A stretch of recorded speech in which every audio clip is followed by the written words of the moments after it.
The witch and the princess's forbidden spell.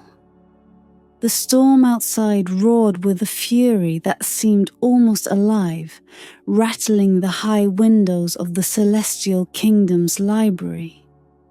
Princess Elara lingered under the dim glow of a single candelabra, the flickering flame casting restless shadows across the rows of ancient tomes.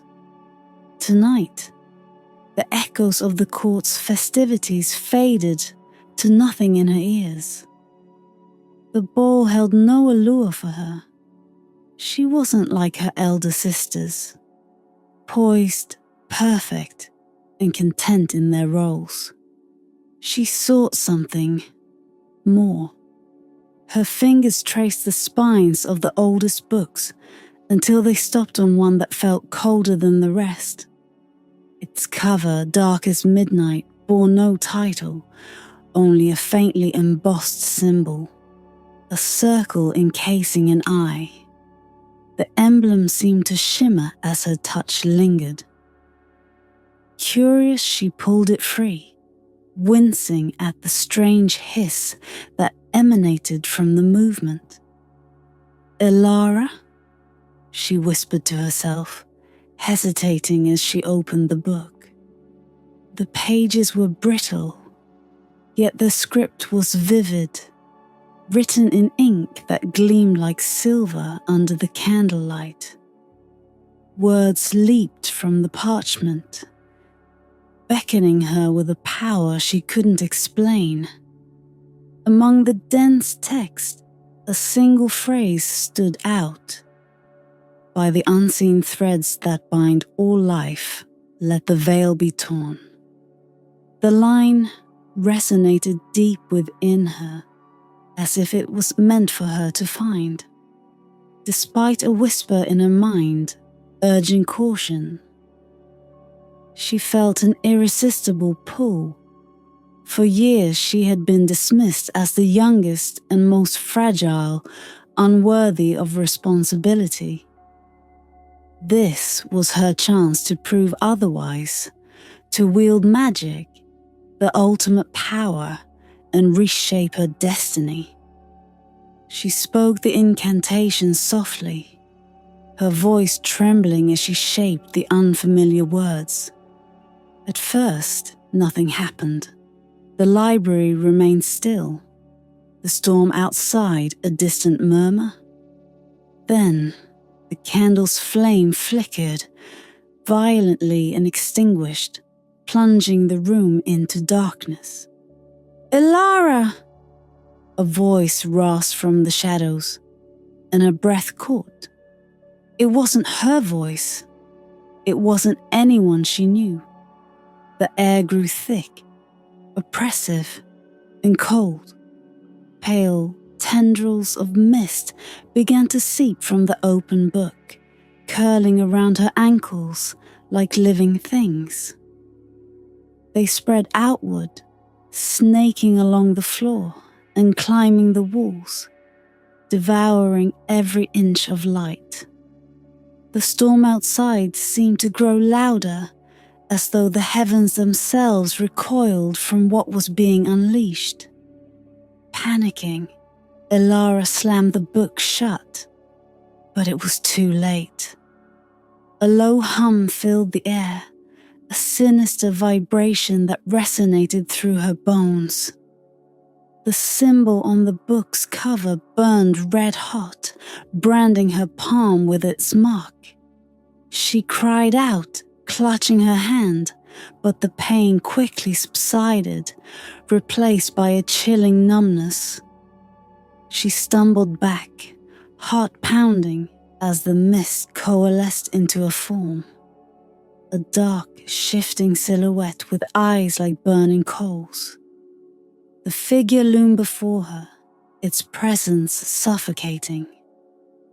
"You have spoken the words," it intoned, its voice deep and echoing, as though it came from another realm. "The veil is torn, and the debt is owed." "I didn't mean to," Elara stammered, But the figure paid her no heed. It raised an amorphous hand, pointing toward her with an accusatory stillness. The mark on her palm flared, and her vision blurred as images flooded her mind. Forests withering, rivers boiling, skies darkening with an unnatural shroud. The kingdom would fall, and it was her doing. The figure dissolved into the mist, leaving the room in eerie silence.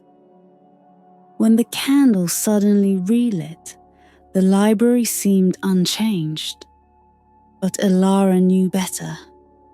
The air still buzzed with latent energy, and the mark on her hand remained glowing faintly in the dim light. She closed the book with trembling hands and returned it to its shelf, as if hiding it could undo what had been done.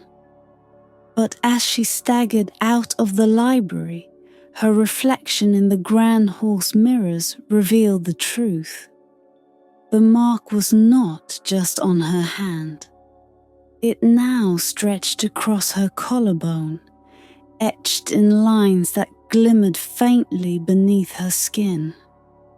Elara's breath came in shallow gasps as the enormity of her mistake sank in.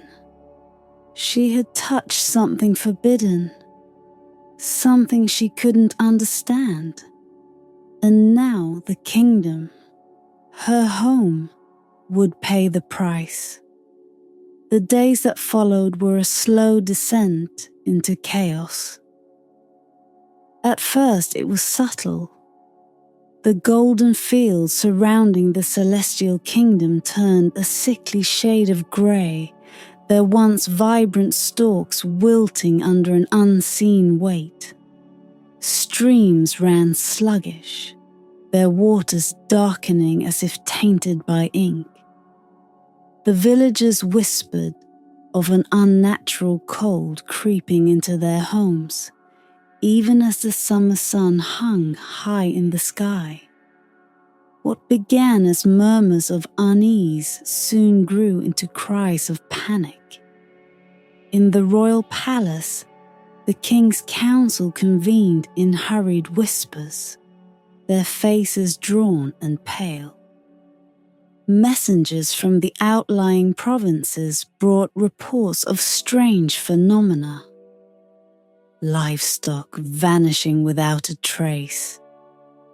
Shadowy figures glimpsed in the mists, and a haunting melody heard only at night. Each tale seemed more outlandish than the last, but the fear in the messenger's eyes was unmistakable. Princess Elara remained silent during these meetings, her guilt a leaden weight that grew heavier with every passing day. The mark on her hand, no, her entire arm now, was a constant reminder of her transgression. She had taken to wearing long gloves and high-collared dresses, concealing the evidence. But the burning sensation beneath the fabric told her it was spreading. She spent her nights in restless study, scouring the royal archives for any clue about the spell she had unleashed. The cursed tome, however, refused to open again, its cover now as solid as stone. Desperation gnawed at her as she pieced together fragments of old texts and legends, each one pointing to the same dreadful conclusion. The spell was the work of a witch, exiled from the kingdom generations ago for crimes too terrible to name. One night, as she sat hunched over yet another crumbling manuscript, a knock startled her from her thoughts. It was Leora, her childhood handmaiden, clutching a lantern that flickered nervously in the dark. Your Highness, Leora whispered, her voice trembling. The villagers, they've seen something. Elara's heart raced. Seen what? They call it a shadow beast. It's been stalking the outskirts of the kingdom, and now... Leora hesitated, her knuckles whitening around the lantern's handle. Now it's coming closer. A chill ran through Elara, colder than the night air. Have they sent the guard? They have, Leora said, but none have returned. Elara felt the walls closing in around her. She couldn't sit idle while the kingdom she loved fell apart because of her mistake.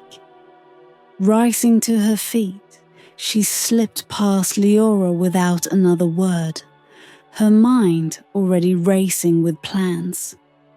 She knew what she had to do. Leave the safety of the palace and find the witch who created the spell. Only she could know how to undo it. The next morning, the princess disguised herself as a commoner, trading her royal gown for a simple traveler's cloak. She avoided the bustling streets of the capital, where whispers of the curse had spread like wildfire. Instead, she slipped through the city's hidden paths, her face shrouded by the hood of her cloak. The mark on her arm burned hotter with every step, as though it could sense her intentions. The journey through the outskirts of the kingdom revealed the full extent of the curse. The fields were barren, the forests eerily silent. Birds no longer sang, and the animals that remained watched her with unnatural stillness, their eyes glinting with a strange light. She quickened her pace, determined to escape the suffocating atmosphere. As night fell, Elara reached the edge of the Whispering Woods, a place of legend and dread. It was said the trees here spoke in voices only the cursed could hear, and no one who ventured too deep ever returned. She hesitated at the threshold, her courage faltering. Then from the depths of the forest, she heard a sound, a low, guttural growl that seemed to vibrate in her chest. Her pulse quickened, and she turned to see two glowing eyes emerged from the darkness, accompanied by the hulking form of a shadow beast. Its body was amorphous, shifting and writhing like living smoke, but its intent was clear. It charged. Elara's instincts screamed for her to run, but her legs wouldn't obey. The beast was nearly upon her when an arrow pierced its side, dispersing part of its form into a wisp of smoke. A figure stepped from the shadows, wielding a bow with practiced ease. "Move, princess," the figure commanded, his voice sharp and commanding. Elara blinked, recognizing the man from court rumors. Prince Kyle, the disgraced noble, known for his defiance and rumored dealings with forbidden magic. He fired another arrow, driving the beast back into the woods. When he turned to her, his eyes narrowed. "You've got a lot of explaining to do," he said, gesturing toward her glowing mark. "And I have a feeling we're both in over our heads." The campfire crackled softly, its meager flames casting wavering light against the twisted trees of the Whispering Woods. Elara sat across from Prince Kale. her hands clasped tightly together to hide the mark that now pulsed faintly in the darkness. The prince leaned back against a fallen log, his bow resting within arm's reach, its string still taut from his earlier battle with the shadow beast. "Start talking," Kyle said, his tone clipped but calm. His piercing gaze was unrelenting. "What in the 7 realms have you done?" Elara hesitated, the weight of her guilt pressing down on her. She had spent so long hiding the truth. But here in the heart of the cursed woods, with danger closing in on every side, lies felt like a burden she could no longer carry. Slowly she extended her hand, pulling back her glove to reveal the mark. It glimmered faintly, veins of light spreading from her palm like cracks in glass. Kale's expression darkened. "A witch's mark," he muttered, the words laced with both recognition and contempt.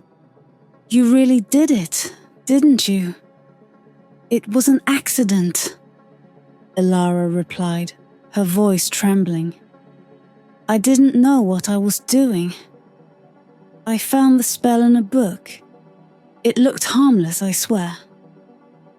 Kale let out a harsh laugh, his tone bitter. "Harmless? You tore a hole in the veil between worlds, Princess. Do you even know what that means?" She flinched at his words, her stomach twisting with shame. "I didn't mean for this to happen. I'm trying to fix it." "Fix it?" He leaned forward, his voice dropping to a low growl.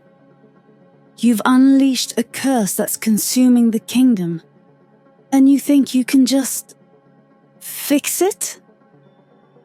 "I have to try," she snapped, her voice rising with sudden determination. "This is my fault. If I don't do something, the kingdom will fall." Kyle studied her for a long moment, his expression inscrutable. Finally he sighed and shook his head. "You're lucky I have more sense than you do. The mark you carry is a tether. It binds you to the curse. If we're going to undo it, we'll need to find the witch who cast the original spell." Elara frowned. "You know about her?" "More than you do, apparently," he said, rising to his feet and brushing ash from his cloak. "The witch was exiled decades ago. They say she lives deep in this forest, in a place where the trees grow black and the air tastes of ash. If anyone knows how to undo this, it's her." "And you're willing to help me?" she asked, her voice laced with cautious hope. Kyle gave her a wry smile, though there was no warmth in it. "Let's just say I have my reasons. Besides, leaving you to wander these woods alone would be as good as sentencing you to death. The beasts won't stop hunting you, not with that mark." The journey deeper into the whispering woods was fraught with danger. The forest seemed alive, its gnarled branches reaching out like skeletal hands, its shadows writhing with unseen movement. More than once, they heard the guttural growls of the shadow beasts, but Kale's sharp eyes and steady aim kept them at bay.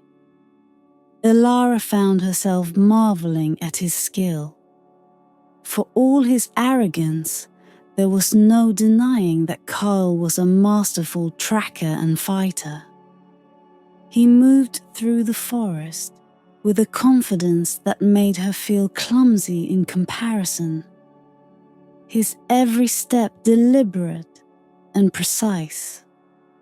As they traveled, Elara tried to make sense of the strange sensations coursing through her. The mark on her arm seemed to grow warmer the closer they came to their destination, pulsing in time with her heartbeat. It felt almost alive, as though it were guiding her or warning her. By the third day, the forest began to change. The trees grew darker and more twisted, their bark blackened as though scorched by fire. The air grew heavy with the scent of ash, and the ground beneath their feet became brittle and cracked. "This is it," Kyle said, his voice low. He gestured towards a faint light in the distance, flickering like a dying star. "The witch's lair." Elara swallowed hard, her pulse quickening. Every instinct screamed at her to turn back, to abandon this dangerous path, but she forced herself to take a step forward, then another. As they approached, the light resolved into a circle of standing stones, their surfaces etched with runes that glowed faintly in the gloom. In the center of the circle stood a figure, shrouded in a cloak of tattered black. The witch! She turned to face them, and Elara's breath caught. Though her face was obscured by a hood, her presence was overwhelming, a cold, unyielding power that made the air itself seem to tremble. "You've come," the witch said, her voice both melodic and menacing. Her gaze fell on Elara, and the mark on her arm flared with searing heat. "The fool who spoke my words." Elara stepped forward, her knees trembling, but her resolve firm. "I came to fix what I've done. Tell me how to end this." The witch tilted her head, a cruel smile playing on her lips. "Oh, my dear," she said softly, "ending it will cost far more than you are prepared to pay." The witch's words lingered in the air like smoke, acrid and unshakable. Elara's resolve faltered under the weight of her gaze, but Kale's steady presence at her side kept her from retreating. He shifted slightly, his hand resting on his bow, though even he seemed wary of making any sudden moves. The witch stepped forward, the shadows at her feet rippling unnaturally as though alive. Her face remained obscured beneath her hood, but her voice carried an unsettling clarity. "To undo the curse you have unleashed is no simple feat, child. Magic such as this does not merely dissipate, it demands balance, a cost paid in full." "What kind of cost?" Elara asked, her voice trembling despite her best efforts. The witch raised a hand, and the circle of standing stones flared with light, each rune burning with a cold, silvery glow. "To restore what was broken, you must offer something of equal weight. Memories, power, life itself, it matters not. But be warned, the trial to earn such knowledge is perilous. Fail and the curse will consume you." Kyle stepped forward, his expression hard. "She's not doing this alone. I'll face the trial with her." The witch tilted her head, considering him. Brave words for one so tarnished, she said, her tone almost mocking. Very well, you shall share her fate. Step into the circle and let the trial begin. Elara and Kyle exchanged a glance, unspoken understanding passing between them. Together, they crossed the threshold of the circle, the air within crackling with energy. As soon as their feet touched the ground, the light of the runes flared blindingly bright, and the world around them shifted. When the light receded, Elara found herself standing alone in a void of swirling mist. Her breath echoed unnaturally, the sound bouncing back to her as if the space itself were alive. "Kyle?" she called, but her voice was swallowed by the void. "You stand at the threshold of your soul," a disembodied voice intoned. Neither the witches nor Kale's, but something vast and unknowable. To undo what has been wrought, you must first face yourself. Before Elara, the mist coalesced into a shape, her shape. It was an exact mirror of herself, down to the faint glow of the mark on her arm. Yet its eyes burned with an unnatural light, and its expression was cold, devoid of humanity. The reflection spoke, its voice sharp and cutting. "You are weak, Elara, always seeking validation, always running from your fears. You cast a spell not out of courage, but vanity." "That's not true," Elara whispered, though the words felt hollow even to her own ears. "Isn't it?" the reflection sneered. "You wanted power, not for the kingdom, but for yourself. You wanted to prove them wrong. And now, look at what you've done." The reflection raised its hand, and a wave of shadow erupted toward her. Elara instinctively raised her arm, the mark flaring with light. The shadows collided with the light in a blinding flash, and when her vision cleared, she found herself kneeling on the ground, gasping for breath. "You cannot defeat me," the reflection said, its tone almost pitying. "I am every doubt, every fear, every selfish thought you've ever had. Deny me, and you will fail." Elara closed her eyes, tears streaking down her cheeks. She didn't have the strength to fight this thing, not when it spoke the truth she feared most. But then she remembered Kyle's words, sharp and cutting. "You think you can just fix it?" No, she couldn't fix it alone, but she could face it. "I can't deny you," she said, her voice steadying. "You're right. I was selfish. I made a mistake. But I'm here now, trying to make it right. That has to count for something." The reflection paused, its expression softening. Slowly, it dissolved into light, and the mist around her began to clear.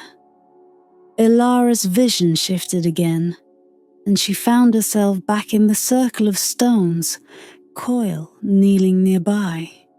He looked battered, his face pale and lined with exhaustion, but his eyes opened as she approached. "Did you pass?" he asked weakly. "I think so," she said, though her voice wavered. "What about you?" He gave a faint smile. "Let's just say I had to relive some things I'd rather not think about." The witch stepped into the circle, her presence as imposing as ever. You have faced the trials and emerged whole. But remember, the cost remains. What do we have to give? Kyle asked, his voice hoarse. The witch's gaze fell on each of them in turn. The choice is yours. One of you must offer something precious to seal the curse. Elara felt a chill run through her. Memories of her family, the safety of her magic, even her life. What could she bear to lose?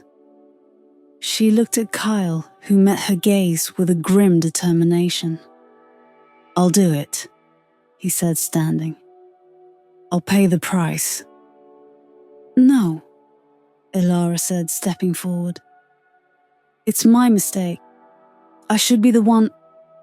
You'll have your chance to fix it, Kyle interrupted, his voice firm. But you can't do that if you lose yourself now. The witch raised her hand, silencing them both. Choose quickly. The veil is thin, and the curse will not wait. The witch's demand hung in the air, heavy and immutable. Elara and Kyle stood within the glowing circle of runes, their breaths shallow as the weight of the decision pressed down upon them. Beyond the stones, the forest seemed to hold its breath, the shadows rippling in anticipation. Kyle stepped forward, his hand resting on the hilt of his sword. I'll pay the price, he said firmly, his voice steady, despite the tension in the air. Take my magic. Elara spun toward him, her eyes wide. You can't. Without your magic, I'll survive, Kyle interrupted, his gaze unwavering. I've lived without it before. The kingdom can't afford for you to lose what you have. This is my choice. The witch tilted her head, her hooded face inscrutable. A noble offer, she said, her tone devoid of warmth. But the sacrifice must be absolute. To sever your magic is to sever the bond that defines your existence. Are you certain? Kale hesitated, his jaw tightening. The air between them seemed to thrum with tension. Elara saw the struggle in his eyes, the weight of the decision that would unmake a part of who he was. She reached out, her hand trembling, and gripped his arm. No, she said softly, her voice breaking. You've done enough. This was my mistake, and I'll bear the cost. Elara, Kyle began, but she cut him off with a shake of her head. I can't let you lose a part of yourself because of me, she said, her tone firm. I'll give what the witch demands. My memories. Kyle's eyes widened, his expression flickering with shock. Your memories? What are you talking about? She turned to him, a sad smile on her lips. If I give up my memories of this journey, of you, the spell will be undone, and the curse will end. You'll still have your magic, and the kingdom will survive. Kyle grabbed her shoulders, his grip desperate. You don't know what that means. You'll forget everything we fought for, everything we've been through. I know, she said, tears glistening in her eyes. But the kingdom needs a princess who can lead it, not one who's haunted by her mistakes. And you need to keep fighting for the world, Kyle. You're stronger than you realize. He opened his mouth to argue, But the witch raised a hand, silencing him with a gesture. "The decision is made," she intoned, her voice resonating with finality. "Step forward, child." Elara turned back to the witch, her heart pounding. She stepped into the center of the circle, the runes beneath her feet flaring with light. The mark on her arm burned brighter, searing her skin, but she didn't flinch. The witch raised her hands, and the air crackled with power. "By your sacrifice, the veil shall be mended, the curse shall be undone, and the kingdom restored. But know this, child, what is given cannot be reclaimed." Elara nodded, her jaw set with determination. "I understand." A wind rose within the circle, pulling at her hair and cloak. The mark on her arm began to dissolve into light, the pain replaced by an aching emptiness. She felt the memories slipping away. Kyle's sharp wit, his unwavering courage, the moments they had shared in the woods. Each one vanished like smoke, leaving only a hollow echo behind. When the light faded, Elara collapsed to her knees, the weight of the spell's unmaking leaving her drained. The forest was still, the curse's oppressive presence gone. The standing stones no longer glowed, their purpose fulfilled. Kyle rushed to her side, his hands trembling as he helped her stand. "Elara," he said, his voice thick with emotion. "Do you remember me?" She looked at him, her eyes distant and unfocused. There was no recognition in her gaze. "Who are you?" she asked, her voice soft and unsure. Kale's heart clenched, but he forced a smile. "Just someone who wanted to help." She frowned, the mark on her arm now a faint scar. "Thank you," she said, though her tone carried a tinge of confusion. "For whatever you've done." She turned and walked away, her steps unsteady but determined. Kyle watched her go, his chest heavy with a mix of sorrow and pride. The kingdom was safe, but the bond they had forged was gone, at least for her. As Elara returned to the palace, the kingdom began to heal. The rivers cleared, the crops revived, and the shadow beasts vanished. She resumed her duties as princess, her people none the wiser about the sacrifice she had made.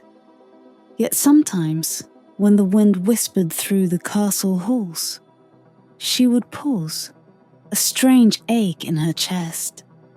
She couldn't explain it, but she felt as though someone was missing. And though she didn't understand why, she found herself gazing at the horizon, waiting for a face she couldn't recall, but knew she longed to see.